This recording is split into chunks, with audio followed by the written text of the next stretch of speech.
Good evening, everybody. Coming to you in a little bit different attire than normal because I came home from work later than expected and I hopped right in the shower. So I have my lovely little towel in my hair. It's microfiber and it really works nicely. Usually slides off halfway through the night, but I wake up with wavy hair, like beach wave hair, which is usually what happens when I fall asleep. My face is a little shiny because I put my collagen night pack Senegent stuff over my face, which gives a nice little cushion to help prevent wrinkles while you're sleeping. And it's glittery, which is super fun, and I love everything glitter.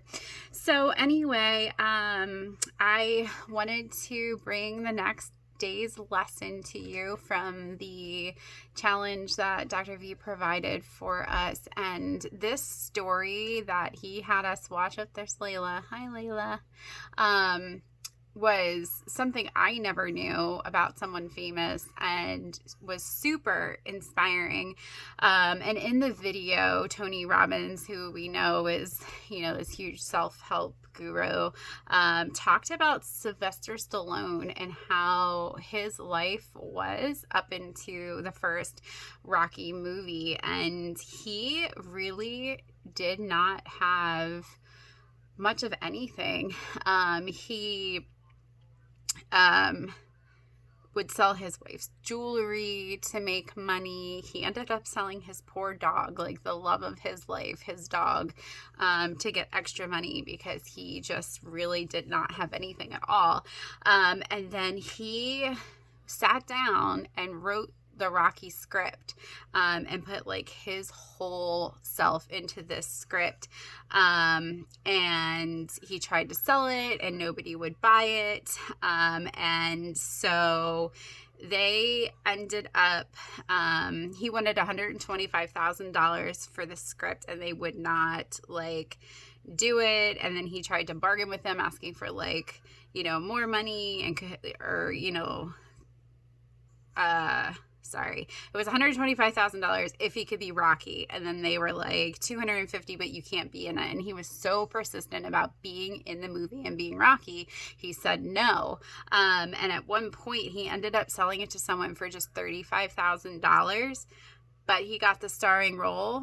And the movie grossed $2 billion over its lifetime. So it's just super crazy. And then he ended up going back to the person he sold his dog to, who would not sell it back to him. And he ended up offering him $15,000 plus a part in the Rocky movie, and he got his dog back. So I found that to be super, super inspiring, to, not give up on your dreams, give up on your passions, and just go for it. Go for what your heart desires. We have this one life, and our life is meant to be lived. And if you, hold yourself back or block yourself from doing something, that might be the one shot that you get. So in the Facebook Live on that day, Dr. V went over passion and weight gain. So, most people have a reason that they had weight loss surgery. So they say that they wanted to lose the weight, that they wanted to get healthier, they want to get skinny or whatever. Being skinny was never a part of it for me. It was really about being healthy. But the thing that Dr. V says, that the reason we have weight loss surgery, the reason we should want weight loss surgery is to change our life. And that's the truth. I wanted my life to change. I wanted to be able to breathe better, to be in less pain, to, keep up with the kids, to be able to work a full day's work and not come home and have my body be a mess and be in tons of pain from being on my feet and things. And all of that played into, it's not just being healthy, but it's changing my entire life. And he talks about something, and I know it's something that people can be really resistant to, but people will say they want change, they want to get better, they want to lose the weight, they want to change their diet, until it's time to actually do it. And then what? we're super resistant to change. People don't like change. They like the way things have always been done. I'm sure a lot of workplaces do things because that's the way we always did it. And, they're super resistant to change. And in our personal lives, we're super resistant to change too. No matter how much we want to change, we're not going to change until we actually do it. And he talks about something, and he talks about this multiple times throughout the weight loss challenge, is that your life and the quality of your life is not just about the questions that you ask, but it is the answers that you get to the questions that you ask. So look at your resources too. Like if you are looking to change your life financially, per se, oh my God, I can't talk. It's been a long day.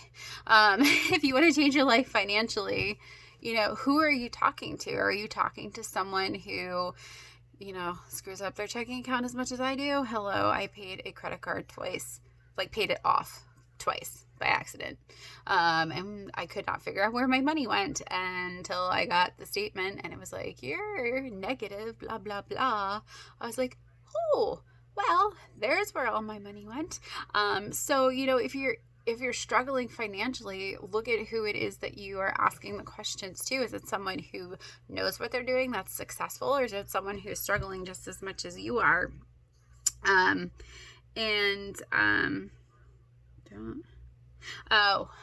There's a book, and I will post the book that he had referenced, because I haven't read it, but I'd really like to. He said it's a really fabulous book his friend wrote, and there was a quote by his friend's father who said that you don't drown from falling in water, you drown from staying in water. So if we stay where we are in our obese minds, in our, environment that is just feeding into our mindset, feeding into our obesity, we're gonna drown. So the only way to change our lives is to get up and to walk away and do what is right for us. So don't stay in the water and drown. So I picked another little passage out of my Now is the Time, 170 Ways to Seize the Moment by Patrick Lindsay, that I thought was pretty fitting to my short little talk here, since I need to head to bed for another probably crazy busy day tomorrow. So he says, now is the time to ignore your limitations. Limitations are just guideposts. They may signal different routes or different ways to reach a destination. Oh my gosh, I can't talk. Destination, not designation. Oh, Lordy. But they won't prevent us from getting there unless we empower them to. Ignore them, focus on the journey. So focus on your journey. Get rid of the distractions. Get rid of the blocks that you put up in your mind that are preventing you from changing your life. Follow your passions. Ask the right questions, but get the right answers to those questions from the right people. Don't stay in that water. Don't drown. Get up. Help yourself get better. Help your mind get straight. Help your heart get straight. And everything else will fall into place. Don't limit yourself, because this life could be limitless if you do it the right way. And the bottom quote on the page is from Helen Keller, who said, I seldom think about my limitations and they never make me sad. I hope you guys have a great day. I am pooped and ready for bed. And I will hop on again tomorrow, probably when I get home from work, and catch up, and we'll, hopefully have another inspiring little chat. Good night. See ya.